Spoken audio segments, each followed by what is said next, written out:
नाज़रीन, गजा में बड़ी डेवलपमेंट सामने आ रही हैं और जो ही ईरान की सीज़फायर हुआ है तो साथ ही गजा की तरफ तवज्जो चली गई है और साथ ही वहां से यह खबर सामने आ रही है कि इजराइल की वहां पर कैजुअलिटीज हो रही हैं। मेजर कैजुअलिटीज की रिपोर्ट सामने आ रही है। दर्जनों के हिसाब से इजरायली फौजी मारे गए हैं और जख्मी हुए हैं और यह बड़ी डेवलपमेंट है। उसकी वजह यह है कि नेतन्याहू के ऊपर प्रेशर और बड़ा है क्योंकि ईरान से वो शिकस्त खा चुका है, बुरी तरीके से शिकस्त खा चुका है और साथ ही गजा से खबर यह आई कि वहां पर मजीद इजरायली फौजी जब वो मारे गए हैं तो इसका बड़ा इंपैक्ट क्रिएट हुआ है। दूसरी तरफ नाज़रीन, ईरान के हवाले से अब इसमें मुकम्मल तौर पर शिकस्त हुई है और वो मजीद चीजें खुलकर सामने आ रही है। ईरान का न्यूक्लियर प्रोग्राम जो है वो डिस्ट्रॉय नहीं हुआ है। एक बहुत बड़ी शिकस्त, ईरान का न्यूक्लियर प्रोग्राम जो है वो डिस्ट्रॉय नहीं हुआ है और साथ ईरान के जो टॉप कमांडर्स हैं जिनके बारे में दावा किया गया था कि वो शहीद हो गए हैं, वो भी सर्वाइव कर गए हैं और वो पब्लिक में आकर रैली से खिताब कर रहे हैं।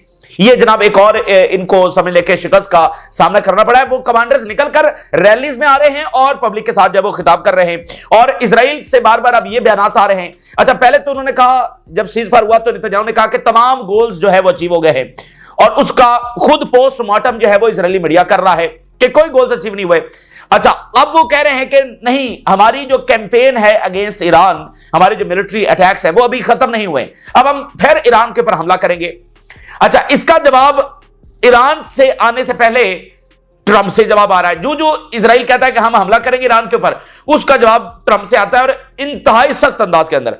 पब्लिकली ट्रंप साहब ने गालियां इजराइल को दी हैं और हिस्ट्री के अंदर, अमेरिका और इजरायली रिलेशंस की हिस्ट्री के अंदर किसी अमेरिकी सदर ने इतनी छितरौल नहीं की किसी इजरायली वजीर आजम की जितनी ट्रंप ने कर दी है। यानी सबसे बड़ा प्रो सदर ट्रंप, उसने जितनी छितरौल नेतन्याहू की है किसी अमेरिकी सदर ने किसी इजरायली वज़ीर आज़म की नहीं की।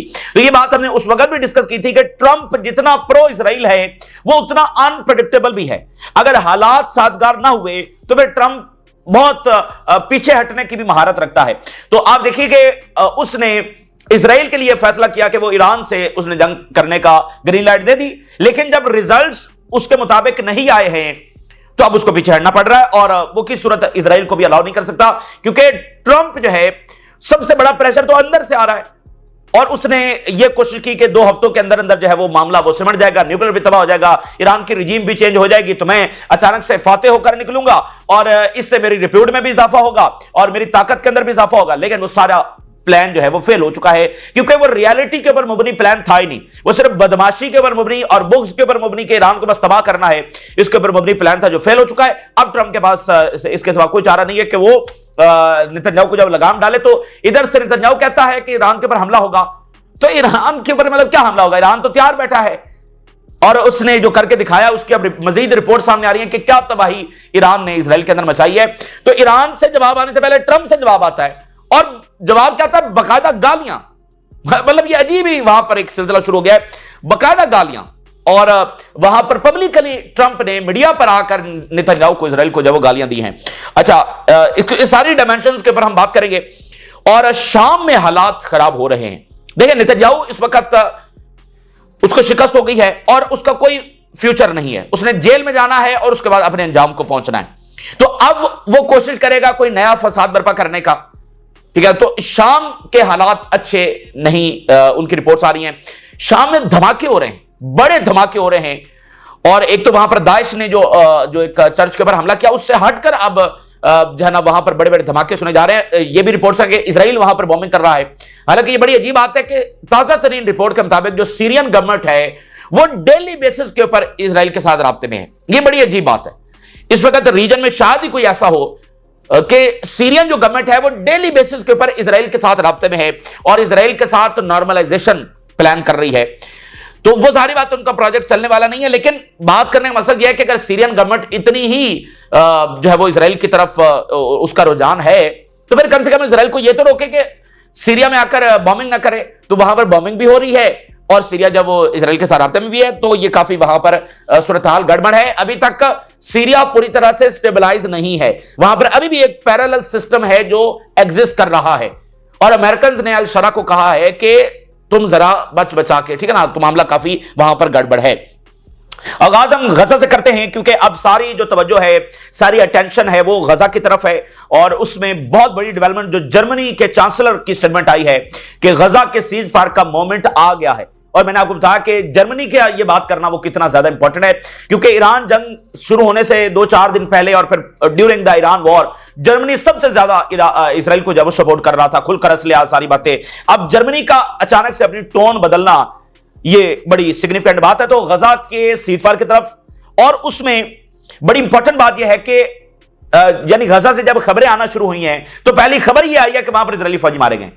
तो इधर नेतन्याहू यह कह रहा था कि मैंने ईरान के खिलाफ फतह हासिल कर ली है, वो जाहिर बात है इजरायली मीडिया खुद उसका पोस्टमार्टम कर रहा है, लेकिन उन्होंने कहा ईरान से क्या फतह हासिल करनी है, गजा में हमें फतह हासिल नहीं हुई है और वहां पर हमारे फौजी जब मारे जा रहे हैं। अब जो ताजा इजरायली मीडिया की कंफर्मेशन है उसके मुताबिक खान यूनिस के अंदर सिर्फ एक एम्बुश के अंदर, सिर्फ एक घात के अंदर 5 इजरायली फौजी मारे गए हैं और 17 इजरायली फौजी जख्मी हैं, जिनमें से बहुत सारे क्रिटिकल कंडीशन के अंदर है। ये अनबिलीवेबल नंबर है, सिर्फ एक घात के अंदर इतनी बड़ी फौज को निशाना बनाना। आप मुझे बताइए कि इससे बड़ी और बात क्या होगी, इससे बड़ी जंग और रेजिस्टेंस क्या लड़ सकती है? सिर्फ यानी 20 महीनों के बाद सिर्फ एक घात के अंदर इतनी बड़े कॉन्वॉय को निशाना बना देना। हालांकि अब तो रेजिस्टेंस के जो फाइटर्स हैं वो तो 2-2, 4-4 इस तरह से करके वो लड़ रहे हैं। तो 17 इजरायली फौजी उन्होंने जख्मी कर दिए, जो जिसमें काफी सारे क्रिटिकल कंडीशन के अंदर है, और 5 जो है वो मौके पर जो है हलाक हो गए। इजरायली मीडिया कंफर्म कर रहा है। तो इस हमले का इंपैक्ट ये है कि वेस्ट को भी अंदाजा हुआ है कि इजराइल गजा में भी यानी वो रेजिस्टेंस को अभी भी हरा नहीं सका है। तो इसका मतलब रेजिस्टेंस अभी भी ये ताकत रखती है कि वो कई महीने या साल या 1.5 साल मजीद इजराइल से लड़ सकती है। और एक ऐसे वक्त में जब इजराइल अंदर से डिवाइड हो रहा है, कमजोर हो रहा है, उसकी इकोनॉमी जो है वो कोलैप्स की तरफ जा रही है और उसकी जो आर्मी है वो एग्जॉस्ट हो चुकी है, एक ऐसी सूरत हाल में जो है ना रेजिस्टेंस अभी भी मौजूद है। तो ये भी वेस्ट को अंदाजा हुआ है इस ताजा खबर के साथ। अच्छा, अब जरा हम बात कर लेते हैं ईरान की। अब ईरान की कई डायमेंशंस हैं, ये जो सारा हुआ है और इसकी मजीद चीजें खुलकर सामने आएंगी। पहली बात तो ये है कि ये इस्लामी दुनिया के अंदर एक नई ताकत का ज़हूर हुआ है। यानी जब अरबों ने शिकस्त खाई है इजराइल से, तो उसके बाद सारी इस्लामी दुनिया ने समझ लेके इजराइल को उसके सामने ये समझ लिया कि भाई इससे नहीं लड़ा जा सकता है। और फिर इजराइल जैसे पूरी इस्लामी दुनिया की इकोनॉमी भी कंट्रोल करता है, उनको ताबे भी रखने की कोशिश करता है, पूरी लॉबिंग है जो काम करती है। तो ये जो ईरान को फतह हासिल हुई है, ये सिर्फ ईरान की फतह नहीं है, एक तो इस्लामी दुनिया के अंदर एक नई ताकत का ज़हूर हुआ है कि एक ऐसी ताकत जो बैक वक्त इजराइल और अमेरिका से टकरा गई और फिर भी शिकस्त नहीं खाई, ये एक बहुत बड़ी अचीवमेंट है जो हासिल हुई और रीजन के अंदर एक नई ताकत स्टैब्लिश हुई है। कहा तो जाता था कि ईरान एक बड़ी अस्करी ताकत है, लेकिन वो इजराइल के साथ उसकी जंग नहीं हुई थी, अब जंग हो गई है, तो वो एक रीजन के अंदर भी बड़ी ताकत के तौर पर जब स्टैब्लिश हो चुकी है। तो टर्की एक बड़ी ताकत है, ईरान एक बहुत बड़ी ताकत के तौर पर स्टैब्लिश हो चुका है, टर्की से भी ज्यादा ईरान अब स्टैब्लिश हो चुका है। टर्की की तो कोई जंग इजराइल के साथ नहीं हुई है। तो इसका मतलब यह है कि अब इजराइल वो बदमाशी नहीं दिखा सकता, अब उसकी बदमाशी उस तरह से इस रीजन में जो है वो नहीं चल सकती है। इसलिए अब इजराइल बार बार कह रहा है कि हम हमला करेंगे, हमला करेंगे। भाई जब गोल्स अचीव हो गए हैं तो फिर हमला क्यों करना है? क्योंकि अब ये जो इक्वेशन सेट हो गई है, इसको वो फिर रिवर्स करना चाहता है कि नहीं नहीं, हम ईरान को भी शिकस्त दे सकते हैं। इजराइल शिकस्त खा चुका है, इसलिए अब उसकी बदमाशी चलने वाली नहीं है। तो बार बार वो कह रहा है कि जी हम हमला करेंगे, हमला करेंगे। अब जरा इजरायली मीडिया की हेडलाइन देखिए, the objective set by Netanyahu for the operation against Iran have not been achieved. अब ये पहला दिन तो कुछ और था, उसमें नेतन्याहू ने कहा हमने अचीवमेंट हासिल कर ली, ये हो गया, वो हो गया। अब वो वहां पर चीजें खुलकर डिस्कस हो रही हैं, पोस्टमार्टम हो रहा है नेतन्याहू का। इजरायली मीडिया खुलकर ये चीखो पुकार कर रहा है कि कोई गोल अचीव नहीं हुए। अच्छा, तो अब मतलब ये कितनी मुज़ेका खेज सी बात है कि सबको पता है कि गोल्स यहां पर क्या थे। यानी अभी कल की बात है, हम ये डिस्कस कर रहे थे, नेतन्याहू के बयान आपके सामने रख रहे थे, ट्रंप के बयान आपके सामने रख रहे थे कि जो है वो यहां पर रिजीम चेंज की जो वो खौफनाक प्रोजेक्ट जो है वो लॉन्च किया जा चुका है।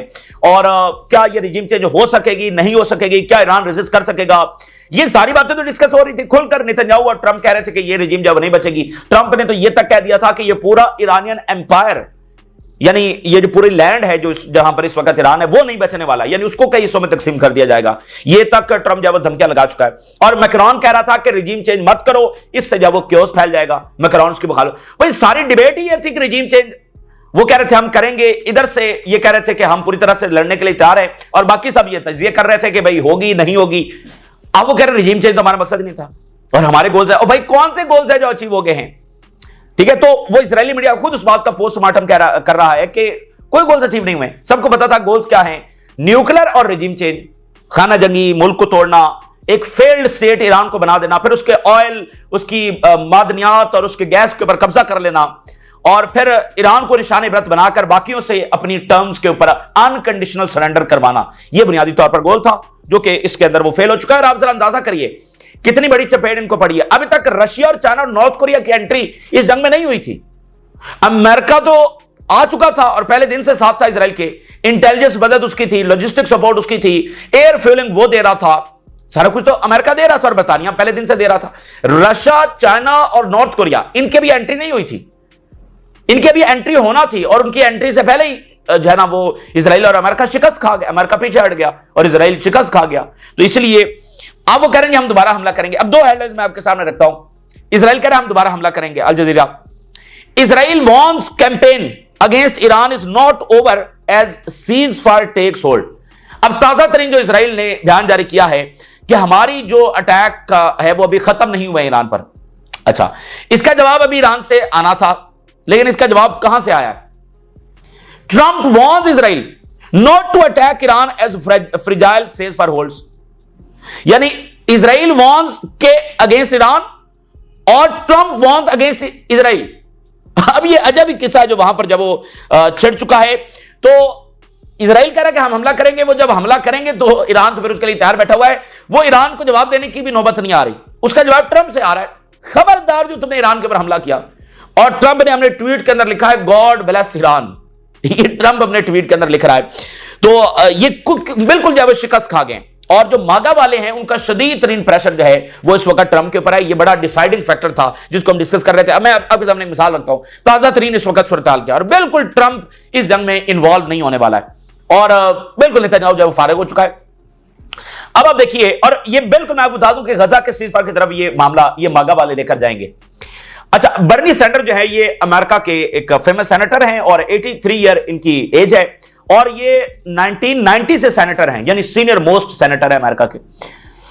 इस वक्त ये सड़कों पर निकले हुए हैं, यानी 83 ईयर इनकी एज है और इस वक्त सड़कों पर निकले हुए हैं, और इस पूरी जंग के दरमियान पिछले 5-7 दिनों में ये सड़कों के ऊपर थे, और इन्होंने अपने पूरे करियर में इतनी बड़े इज्तिमात, इतनी बड़ी रैलीज ये नहीं निकाल सके हैं कि इनकी कॉल के ऊपर इतने लोग निकल आए हों।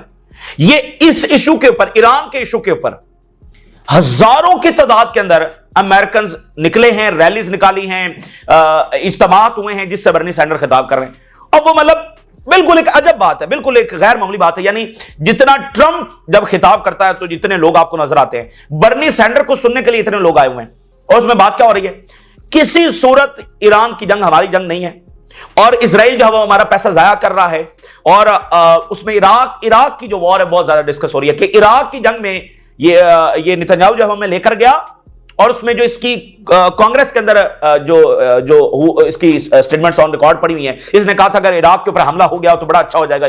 वो डिस्कस हो रहा है कि ये बंदा हमें लेकर गया, थाउजेंड्स ऑफ अमेरिकन की कैजुअलिटीज हुई, ट्रिलियंस ऑफ डॉलर्स हमने इराक वॉर के अंदर हारे सद्दाम हुसैन के खिलाफ जंग में, और अब ईरान की वॉर हमारे लिए उससे भी ज्यादा तबाहकुन साबित होगी। हम किसी तौर इस जंग का हिस्सा नहीं बनेंगे। ये पिछले 5-7 दिनों में बर्नी सैंडर्स ने बड़ी बड़ी रैली से खिताब किया, और इस वक्त भी आज भी उनकी एक रैली हुई है। तो ये मिसाल सिर्फ एक मैंने आपके सामने दी है कि वो बंदा जो सारी उम्र चंद सौ बंदे शायद वो खिताब करता रहा, आज thousands of, tens of thousands of American निकले और उसकी बात सुन रहे हैं। तो ये अमेरिका का सेंटिमेंट है। तो ट्रंप ने जब देखा है कि अब हालात यहां पर आ गए हैं कि मतलब इतनी तेजी के साथ वोटर का जो सेंटिमेंट है वो बदल रहा है अमेरिकन का, कि बर्नी सैंडर के पीछे tens of thousands of American निकले हुए हैं, तो फिर मामलात की सतह जा सकते। तो इसलिए बिल्कुल ट्रंप ने जल्दी जल्दी जाओ अपने आप को इससे निकालने की कोशिश किया, दोबारा वही पीस, नो वॉर्स, इधर उधर की बातें करके उसने निकालने की कोशिश की, दोबारा वो इसमें एंगेज होने वाला नहीं है। अब एक नया पेंडोरा बॉक्स खुल गया। एवरी पासिंग डे ये जो इनको इतनी बड़ी शिकस्त हुई है उसका किस्सा मजीद खुलता चला जा रहा है, एवरी पासिंग डे। अब जरा आप खबर देखिए, खबर यह है कि ईरान का तो न्यूक्लियर प्रोग्राम तबाह नहीं हुआ। ट्रंप ने जो स्पीच की, रेड कारपेट के ऊपर चलकर आया, क्रॉसिंग हॉल के अंदर, इधर जनाब सेक्रेटरी ऑफ स्टेट खड़ा है, सेक्रेटरी ऑफ डिफेंस खड़ा है, जेडी वैंस खड़े हैं, और उसने मुबारकबाद पेश की नेतन्याहू को और कहा कि क्या हमने ट्रेमेंडस अचीवमेंट हासिल की है, हमारे 125 एयरक्राफ्ट गए, ये हुआ, B-2 बॉम्बर्स गए। और जरा आज की खबरें देखिए, पूरा अमेरिकी मीडिया और इंटरनेशनल मीडिया उनकी जरा खबरें देखिए। CNN exclusive, early US intelligence assessments suggest strike on Iran did not destroy Iranian nuclear sites. यह CNN रिपोर्ट कर रहा है। Netanyahu and Israeli media, Netanyahu and Trump celebrated too soon as US intelligence says Iran uranium stockpile was not damage. हमारे यहां कहते हैं कि इन्होंने जल्दी मिठाई खा ली, तो ट्रंप और नेतन्याहू ने जरा जल्दी मिठाई खा ली, अब पता चल रहा है कि वो तो डिस्ट्रॉय नहीं हुआ। US intelligence also says Iran centrifuges remain largely intact. वो यूरेनियम का जो अफजूदा यूरेनियम थी उसको भी कोई नुकसान नहीं हुआ, और इससे भी अगली बात, वो जो सेंट्रीफ्यूजेस लगी थी वो भी लगी हुई हैं। अंदाजा कर लें, इतनी बढ़िया शिकस्त की रिपोर्ट्स आ रही हैं। Trump insist, Al Jazeera, Iran nuclear sites completely destroyed in US strikes. अब वो रिपोर्ट्स आ रही हैं वो डिस्ट्रॉय नहीं हुआ, ट्रंप कह रहा नहीं डिस्ट्रॉय हो गया, और CNN को भी इसने गालियां आगे पीछे, ये भी मामला वहां पर हुआ। यानी शदीद एक अजीब सा क्योस है जिसमें ट्रंप साहब ले गए हैं अमेरिका को। वो CNN को भी गालियां दे रहे हैं कि ये तो फिर झूठी खबरें फैलाते हैं। आप वो सारे BBC देखिए, US strike did not destroy Iran nuclear programme. पूरी दुनिया, Bloomberg, Trump dispute Pentagon view says Iran atomic sites destroyed. Writer, US strikes failed to destroy Iran's nuclear sites. There is division within the US administration itself over the extent of what the strike on Iran's nuclear facilities actually achieved. खुद pentagon के अंदर division है, कोई कह रहा है destroy हो गई है, कोई कह रहा है नहीं डिस्ट्रॉय हुई। खुद पेंटागन के अंदर डिवीजन पैदा हो चुकी है कि कितना नुकसान है जो हमने ईरान को पहुंचाया उनके न्यूक्लियर प्रोग्राम को। तो ये इनको रिजल्ट निकला है जंग में जाने का, जिसमें ट्रंप पूरी तरह से उसकी रेप्यूट डिस्ट्रॉय हुई है, डैमेज हुई है, और अमेरिका की क्रेडिबिलिटी, और खुद इत्तेहादी देख रहे हैं। आपको पता है ये नेटो का जो इजलास हो रहा है उसमें नेटो वाले सोच रहे थे कि क्यों ना ट्रंप को खुश करने के लिए कोई ऐसी बात करें कि हम ईरान के खिलाफ आपके साथ हैं, शायद हम बूट्स ऑन ग्राउंड भी कर दें। इस तरह की बातें भी चल रही थी कि ट्रंप साहब आएंगे उनको खुश करेंगे। वो ट्रंप साहब के पहुंचने से पहले ईरान के साथ दोस्ती हो गई, ईरान के साथ सीजफायर हो गया। अब वो नेटो वाले देख रहे हैं कि हम तो क्या सोच रहे थे। तो इत्तेहादी भी सोच रहे हैं, खुद ट्रंप इंतजामिया सोच रही है कि, और खुद इजराइल सोच रहा है कि भाई इस बंदे का क्या करना है कि जंग छेड़ दी, फिर अचानक से कहा नहीं बस सीजफायर, तो ठीक है ना। तो इससे ट्रंप को कुछ हासिल नहीं हुआ। तो ट्रंप को चाहिए गजा का सीजफायर करवाए और इजराइल से पीछा छुड़वाए। और मैं आपको बता दूं, ये इन दो चीजों से निकल जाए, वर्ल्ड पब्लिक ओपिनियन ट्रंप के साथ खड़ी होगी, ठीक है ना। ये इजराइल से अपना पीछा छुड़ा ले, मिडिल ईस्ट में ये जो हरकतें इससे पीछे हट जाए, तो वर्ल्ड पब्लिक ओपिनियन ट्रंप के साथ खड़ी होगी, क्योंकि उसके अगर वो डीप स्टेट के साथ लड़ता है तो पूरी दुनिया सपोर्ट करेगी, ठीक है ना। और वो इस मीडिया के साथ अगर लड़ता है फिर भी दुनिया सपोर्ट करेगी, क्योंकि जाहिर बात है ये मीडिया झूठी खबरें तो फैलाता है। लेकिन एक चीज जो हुई नहीं उस पर अगर मीडिया रिपोर्ट करेगा भाई ईरान का न्यूक्लियर प्रोग्राम डिस्ट्रॉय हुआ ही नहीं, और मीडिया रिपोर्ट करेगा कि नहीं हुआ, तो उस पर ट्रंप कहे कि ये झूठी खबरें फैला रहा है, तो दुनिया कैसे ट्रंप के ऊपर बिलीव करेगी। तो उसको सिर्फ और सिर्फ इजराइल से और नेतन्याहू से पीछा छुड़वाना है। आप देखेंगे कि ट्रंप का ग्राफ जब बहुत ऊपर जाएगा, तो अगर उसमें ये बात समझ आ गई तो अच्छा है, नहीं आई तो रिजल्ट आपके सामने है मजीद क्या होने जा रहा है। अब अगली बात सुनिए, जो टॉप कमांडर्स हैं वो तो सर्वाइव कर गए हैं, और उन्होंने एक नया सरप्राइज इजराइल को दिया है। वो जनाब अचानक से जब निकल कर आए हैं तो वो पब्लिक रैलीज के अंदर आए हैं। अब ईरान में तकरीबात हो रही हैं, उसमें जनरल इस्माइल कानी जो कि अल-कुद्स फोर्स के सरबराह, अल-कुद्स फोर्स जो है वो ईरान से बाहर तमाम मिशंस को देखती है, यानी हिजबुल्लाह, यमन और आगे पीछे, यानी ये सारी रेजिस्टेंस को अल-कुद्स फोर्स देखती है। तो उसके जो सरबराह के बारे में कहा गया वो शहीद हो गए। तो जनाब अचानक से वो तकरीब में आए और उन्होंने खिताब किया।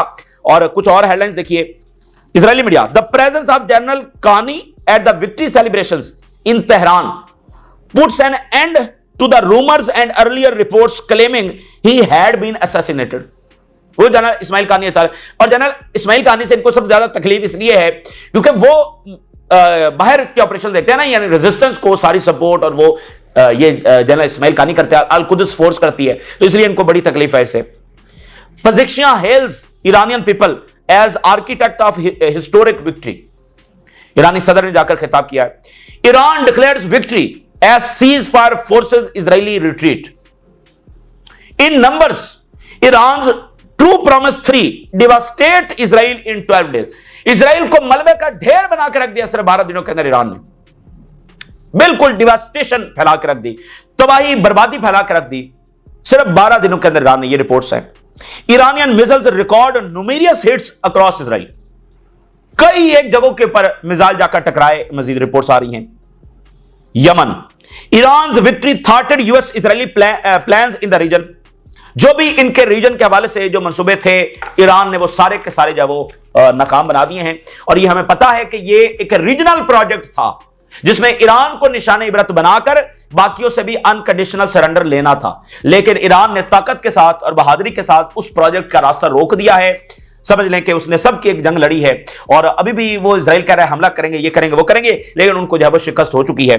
तो इसलिए एक रीजनल प्रोजेक्ट था जिसका रास्ता ईरान ने रोका है। अभी रशिया और चाइना नहीं आए थे, अभी नॉर्थ कोरिया नहीं आया था। सिर्फ ईरान ने अपनी टेक्नोलॉजी, अपनी एयर डिफेंस और अपनी ताकत, अपनी इंटेलिजेंस उसके साथ ये रास्ता रोका और सिर्फ 12 दिनों के अंदर इजराइल को शिकस्त दी है।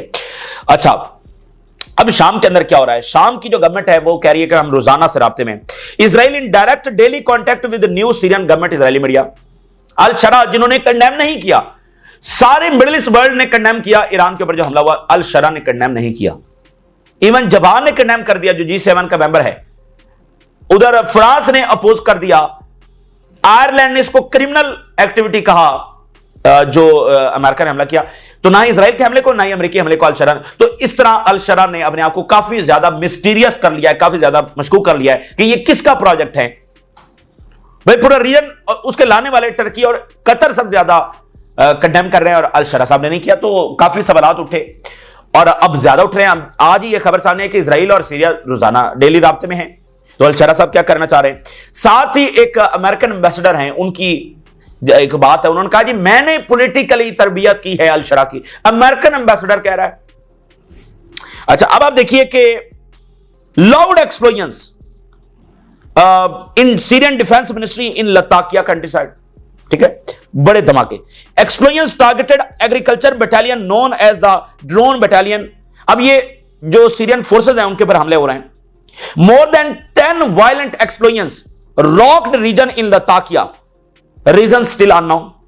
अब वो अचानक से, यानी सीरिया स्टेबलाइज नहीं है। अब वहां पर इतने बड़े धमाके और सीरियन जो फोर्सेस हैं, अल शरा की जो फोर्सेस हैं, उसके ऊपर हमले शुरू हो गए और कहीं से दाइश इमर्ज कर रही है। तो ये अजीबो गरीब सा सिलसिला सीरिया में शुरू हो गया अचानक से। तो ये काफी ट्रिकी है, देखते हैं ये किस तरफ जाता है। इस वक्त की ताजा तरीन डेवलपमेंट्स है जो आपके साथ शेयर की। आपने राज लगा करें, इजाजत दीजिए, अल्लाह हाफिज।